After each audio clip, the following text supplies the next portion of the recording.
I never go live on YouTube, but this is going to be really fun. I'm going to give you guys a moment to join while I ramble on here, and hopefully, I'll trigger some people with my African sable behind us that's going to join the party tonight. I'm sitting in my office here in California. This is where I've been spending literally most of my time the last 3 days. I'm finishing a 3-day water fast. And it's crazy. What that means for those that aren't familiar with fasting, for 3 days, I've had only water. And I am horrible at fasting. I am like probably the worst person ever to fast. I love food way too much, to be honest, but I felt so compelled on Sunday night. I don't know if you guys saw what happened on Sunday night. You know, we have the second failed assassination attempt against Trump. We have the markets raging. We have all the chaos and the confusion. I'm like, you know what? I just need a fast. I need a fast. And I hopped online and I literally just said, hey, if anybody's out there and wants to join me, I'm going to do a 3-day water fast. Definitely not something I thought people would do. Over 4,400 people immediately said that night, I will join you. 4,400 people. I mean, like a miracle. This is like a total miracle. And by the next day, it was over 10,000. So now we have over 10,000 people across the world that have joined me on this 3-day water fast, which is just so historic. It's unbelievable. And the main things that we've been fasting for is, you know, obviously protection and guidance over President Trump and his family that have been relentlessly persecuted. Peace in our nation right now, which is crazy to even ask that on, you know, in an election year, but just a supernatural peace.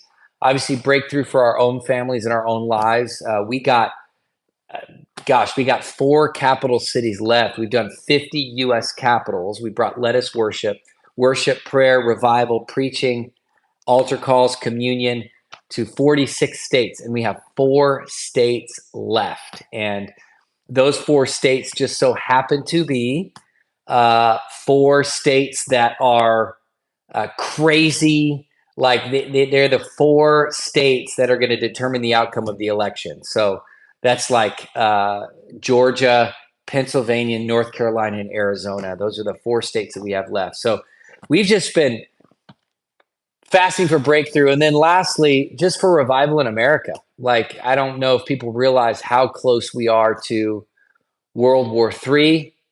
People really don't. They don't get it. They don't understand how much we need God to break in. Like, we're out of political solutions.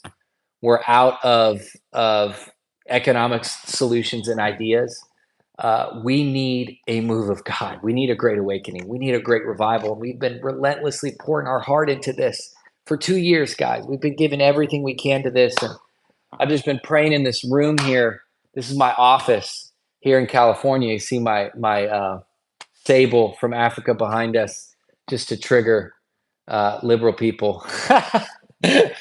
No, we love you, but I do love hunting, and I'm not gonna be ashamed about it. I love it. It's one of my favorite things.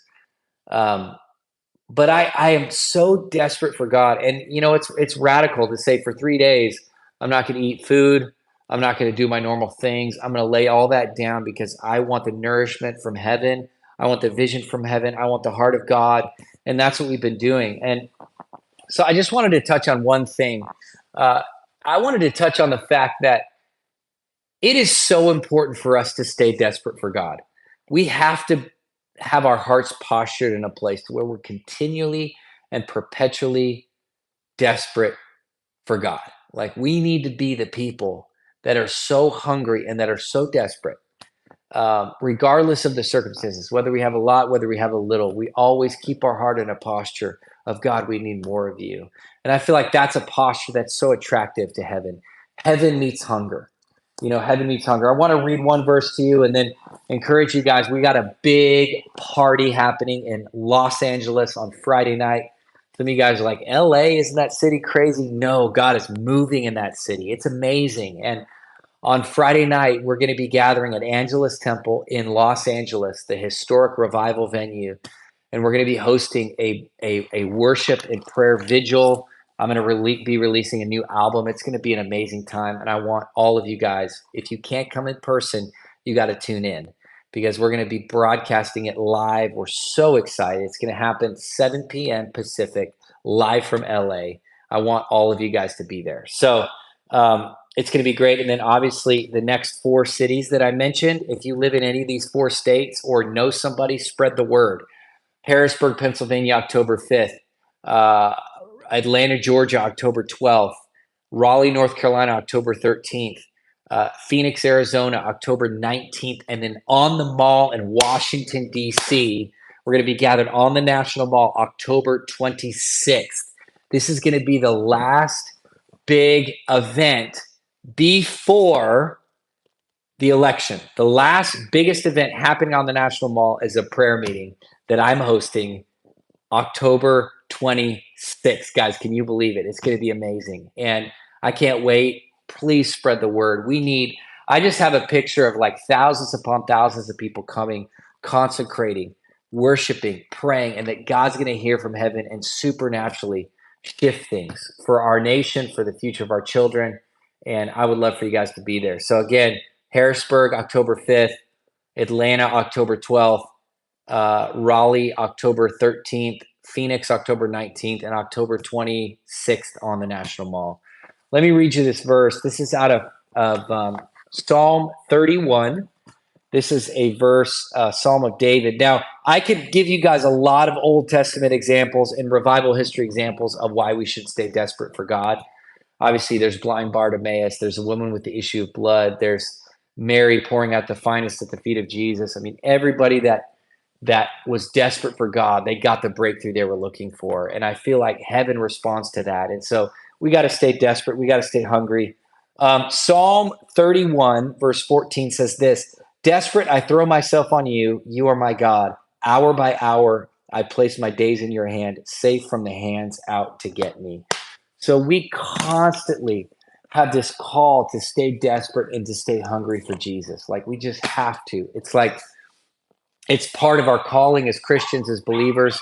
We got to maintain the fact that we want God to move in our life, in our nation, our community. And I'm trying to model this the best I can. I get censored, deplatformed, shadow banned, but with whatever authority and whatever platform God's given me, I'm going to call people continually to seek the heart of the Lord. And so I want to encourage you. I want to bless you on your journey. Go hard after Jesus. Join us in these upcoming cities. Don't give up hope.